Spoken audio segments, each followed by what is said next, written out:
चौथ्या दिवशी शक्तिपीठाची मोजणी शेतकऱ्यांनी रोखली. पोलीस आणि शेतकऱ्यांमध्ये वादावादी. सांगली जिल्ह्यामध्ये नागपूर गोवा शक्तिपीठ महामार्ग विरोधी आंदोलन कायम आहे. तासगाव तालुक्यातल्या गव्हाण येथे चौथ्या दिवशी शक्तिपीठाची मोजणी आक्रमक शेतकऱ्यांनी रोखून धरली आहे. मोजणी होऊ देणार नाही अशी भूमिका शेतकऱ्यांनी घेतली आहे. त्यामुळे 4 दिवसांपासून प्रशासन मोजणी करू शकलेलं नाही. चौथ्या दिवशी शेतकऱ्यांनी आक्रमक पद्धतीने मोजणीला विरोध केला आहे. शेतकऱ्यांच्या शेतात असणाऱ्या प्रशासनाच्या गाड्या बाहेर काढण्यावरून पोलीस आणि शेतकऱ्यांमध्ये यावेळी वादावादीचा प्रकार देखील घडलेला आहे. आक्रमक शेतकऱ्यांनी कोणत्याही परिस्थितीमध्ये शक्तिपीठ महामार्गासाठी मोजणी होऊ देणार नाही अशी भूमिका शेतकरी आणि शेतकरी संघटनांकडून घेण्यात येते आहे. त्यामुळे मोजणी कशी करायची असा प्रश्न प्रशासनासमोर निर्माण झाला आहे. पीठ महामार्ग रद्द झाला पाहिजे यासाठी गेली 1.5 वर्ष झालं शेतकरी टाहो फोडून आक्रोश करतोय. ह्या जमिनी बागायती सुपीक सगळ्या जमिनी उद्ध्वस्त करून कोणता हा महामार्ग आणि कोणता विकास ह्या सगळ्या सरकारला करायचा हा शेतकरी प्रश्न वेळोवेळी विचारतोय. रत्नागिरी नागपूर राष्ट्रीय महामार्ग समांतर असताना त्याला समांतर हा शक्तिपीठ महामार्ग करण्याचा शासनानं का घाट घातलाय?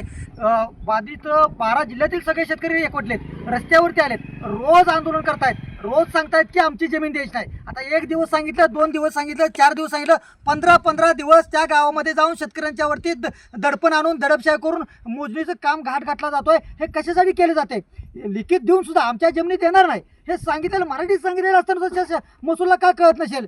म्हणजे नक्की काय करायचं आहे? शेतकऱ्यांना सगळ्यांना उद्ध्वस्त करून शेतकऱ्यांचं मरण यांना बघायचं आहे का? शेतकरी वैतागून संतापाचे परिकोटा करून शेतकऱ्यांनी जेवायला काय करून घ्यावं का? शेतकऱ्यांना झोप गेलेलं आहे उडून. शेतकरी आज झोपत नाही. शेतकऱ्यांना रात्रंदिवस चिंता लागलेली आहे जमीन वाचवण्याची. असं असताना शेतकरी टाहो पडून सांगत असताना जमिनी हडप करण्याचा घाट का शासनाने घातलेला आहे? त्यांना भ्रष्टाचारच करायचा आहे. त्यांना अनेक कुठलं तर प्रकल्प करावं तर त्यांनी भ्रष्टाचार करावा. पण शेतकऱ्यांना मातीत घालून शक्तिपीठ महामार्गामध्ये भ्रष्टाचार करण्याचं आणि त्यांच्या बगलबच्च्यांना मोठं करण्याचं स्वप्न त्यांनी बघू नये. आज गवारमध्ये 4था दिवस आहे.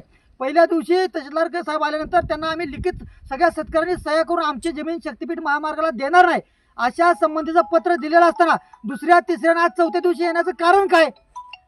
असं करणं हे योग्य नाही. त्यासाठी आमची विनंती आहे की शासनानं तातडीनं शक्तिपीठ महामार्ग रद्द करण्यासंदर्भातले विधेयक घ्यावं आणि ते रद्द करावं आणि ह्या शेतकऱ्यांच्या जमिनी वाचवायच्या. अन्यथा सगळ्या शेतकऱ्यांना हातामध्ये शस्त्र घ्यावी लागतील.